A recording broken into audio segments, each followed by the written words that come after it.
आज फिर नई परख के दर्शकों को मैं अभय कुमार दुबे सीधा संबोधित करने वाला हूं। मेरी बात एक बार फिर सीधी होगी, सटीक होगी और बिना किसी हेर-फेर को होगी। दोस्तों, इस समय देश के राजनीतिक नैरेटिव पर जिस एक व्यक्ति की पकड़ सबसे ज्यादा मजबूत है, वो व्यक्ति हैं राहुल गांधी। चुनाव आयोग और सरकार की जान सांसत में फंसी हुई है। सुप्रीम कोर्ट भी इस चक्कर में है कि क्या फैसला दे, क्या न दे। आयोग उसकी बात मानने के लिए तैयार नहीं है। सरकार, आयोग और कोर्ट को इस दुविधा में फांसने का श्रेय केवल एक ही व्यक्ति को जाता है और वे हैं राहुल गांधी। एनडीए और नरेंद्र मोदी की सरकार पूरी तरह कोशिश कर रही है कि किसी तरह राहुल से यह पहलकदमी छीन ली जाए। तरह तरह के झूठ बोले जा रहे हैं, स्पिन दिए जा रहे हैं। सरकार की गोदी में बैठा हुआ मीडिया इस काम में लगा हुआ है। जैसे ही राहुल गांधी कोई नई बात कहते हैं, जैसे ही विपक्ष उनके नेतृत्व में कोई नया कदम उठाता है, प्रधानमंत्री दफ्तर से किन्हीं जोशी जी का फोन मीडिया के गोदी एंकरों के मोबाइल पर बजने लगता है। वहां से लाइन आती है कि ऐसे ऐसे बोलना है, ये दिखाना है, इस तरह से राहुल पर हमला करना है। उनकी बातों को किसी न किसी तरह झूठा करार देना है, उनकी खिल्ली उड़ानी है। लेकिन फिर भी ये कुटिल कोशिशें कामयाब नहीं हो पा रही हैं। राष्ट्रीय मंच पर एक नेता उभर चुका है।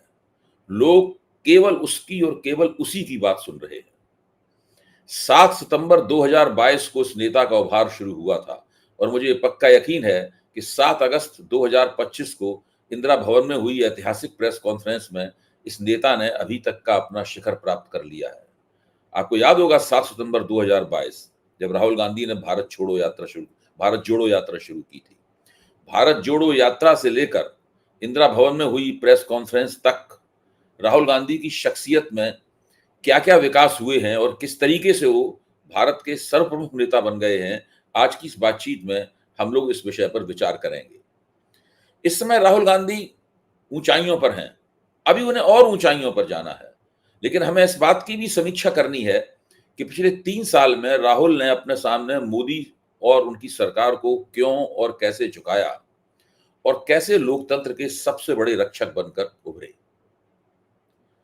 हाल ही में मैंने एक प्रयोग किया देखने के लिए कि मैं जो समझ रहा हूं वही क्या देश की जनता भी समझ रही है, यूट्यूब के क्या दर्शक और श्रोता हैं वो भी वही बात समझ रहे हैं, या केवल ये मेरी ही बात है, इसको मैं बार बार दोहराता रहता हूं। प्रयोग के तौर पर मैंने मोदी जी की आलोचना में एक वीडियो बनाया, उसे अपलोड किया ताकि अंदाजा लग सके कि लोगों को मोदी में कितनी दिलचस्पी है, आज भी कितनी दिलचस्पी है। मैंने पाया कि लोग वीडियो देख रहे हैं, लेकिन उनकी रफ्तार 4-5 हजार प्रति घंटा से ज्यादा नहीं है। अगले दिन मैंने राहुल गांधी की मौजूदा गतिविधियों की समीक्षा करने वाला एक वीडियो बनाकर अपलोड किया। यह देखकर मैं हैरत में रह गया कि मोदी और राहुल के वीडियो को देखने वालों की रफ्तार में जमीन आसमान का अंतर था। राहुल का वीडियो 23,000 प्रति घंटे की रफ्तार से चला। देखते देखते उसने आसमान छू लिया। इसका क्या मतलब है? इसका मतलब यह हुआ कि लोग मोदी को समझ गए हैं और कि उनका और उनकी राजनीति का मर्म क्या है। वे समझ गए हैं कि ये बंदा किस किस्म का है। अब वे इस बंदे के ऊपर और ज्यादा अपना समय खराब नहीं करना चाहते। मोदी की आलोचना भी अब उनके अंदर वीडियो देखने में दिलचस्पी पैदा नहीं करती। दरअसल उनकी दिलचस्पी अब मोदी से हटकर राहुल की तरफ आ गई है। लोग उस हस्ती को देखना सुनना चाहते हैं जिसके हाथ में उन्हें निकट भविष्य में देश की बागडोर सौंपनी है। गजब का परिवर्तन हुआ है राहुल गांधी की शख्सियत और राजनीति में। दोस्तों, इस तब्दीली की शुरुआत हुई थी, जैसा कि मैंने पहले बताया, तकरीबन 3 साल पहले 7 सितंबर 2022 से, जब उन्होंने भारत जोड़ो यात्रा की शुरुआत की थी।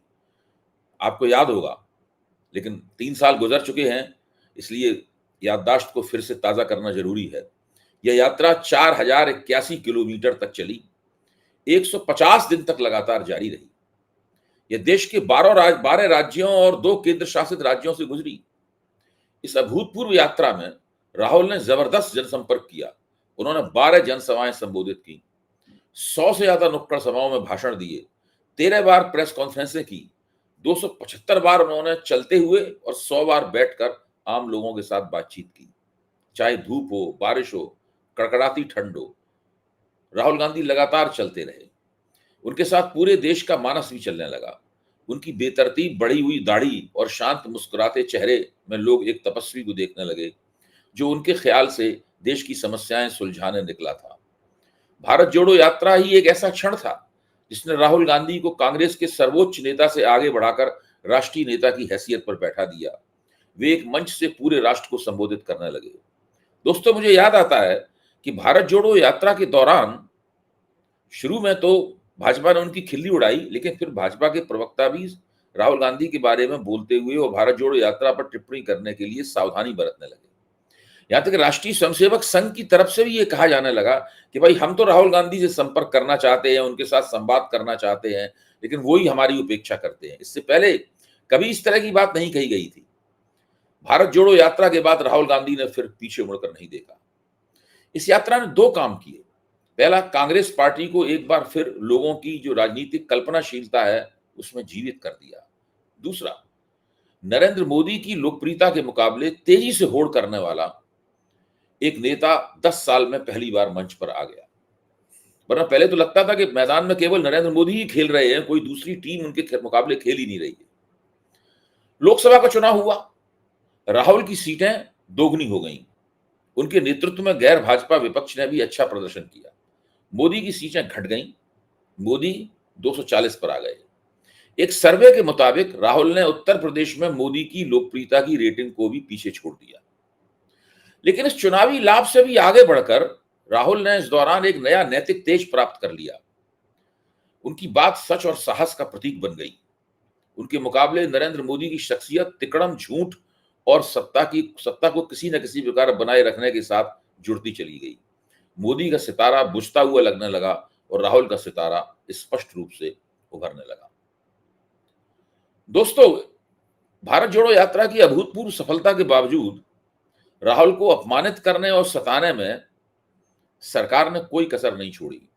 उनकी संसद सदस्यता छीन ली गई, उनका घर उनसे छीन लिया गया, उनके ऊपर तरह तरह के मुकदमे लगा दिए गए, लेकिन राहुल की उंगलियां देश की नब्ज से कभी नहीं हटी। उन्होंने जितने प्रश्न उठाए उन सभी के सामने मोदी सरकार को झुकना पड़ा। इसका सबसे बड़ा उदाहरण तो तब सामने आया जबकि राहुल ने जातिगत जनगणना की मांग की।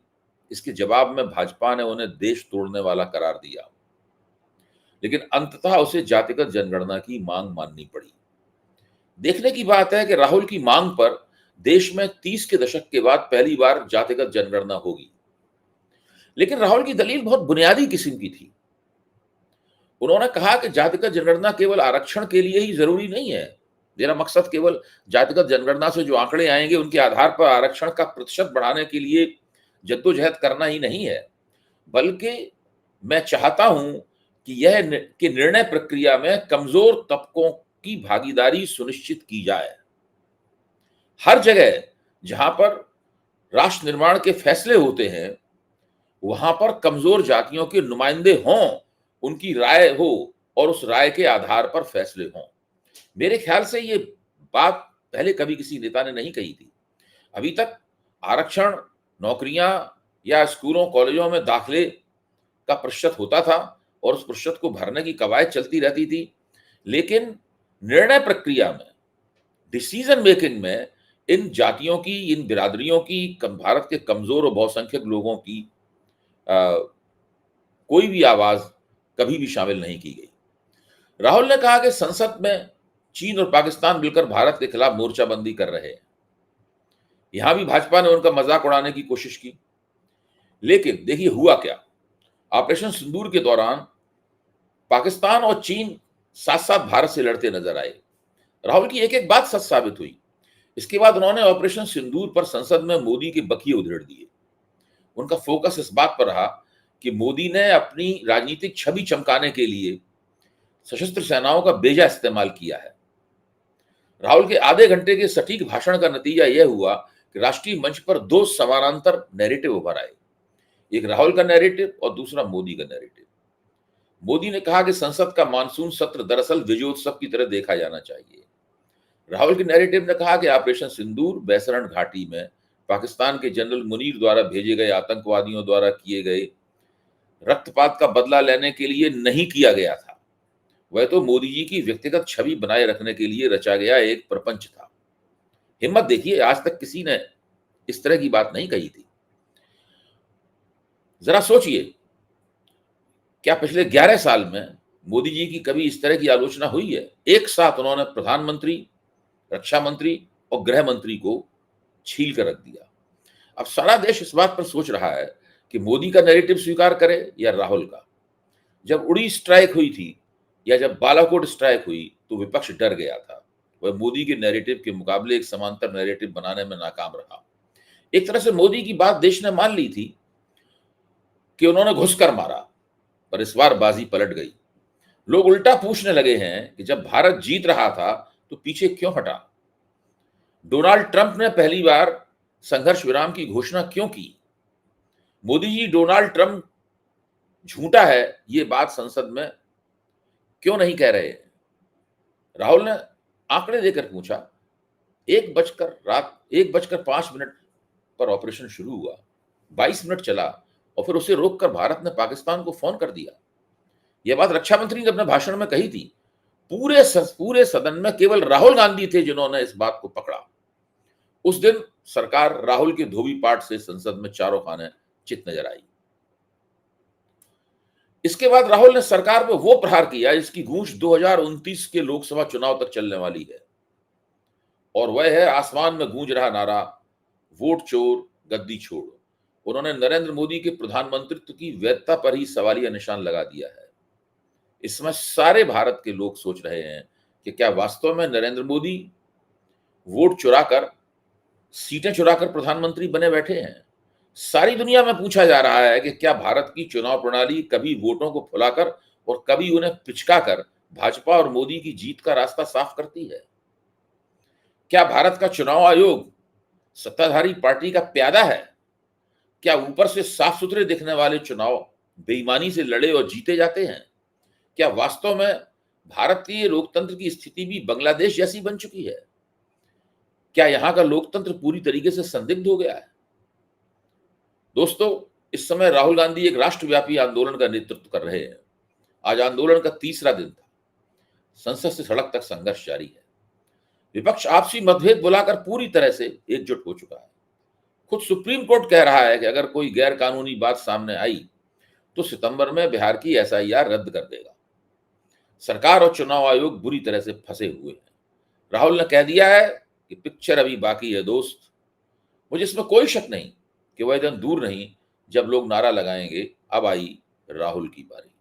दोस्तों, आज बस यहीं तक, कल फिर मुलाकात होगी।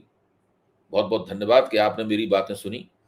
जाने से पहले मेरी आपसे अपील है कि आपको अगर मेरा वीडियो पसंद आया हो और अगर नई परख पर आने वाले दूसरी चर्चाएं आपको पसंद आती हों तो आप इसे जरूर सब्सक्राइब करें और अपने दोस्तों, अपने रिश्तेदारों, अपने परिजनों और खासतौर से अपने घर के युवा हैं जो राजनीति को देखना समझना चाहते हैं, उनसे भी इस वीडियो को सब्सक्राइब करने के लिए कहें।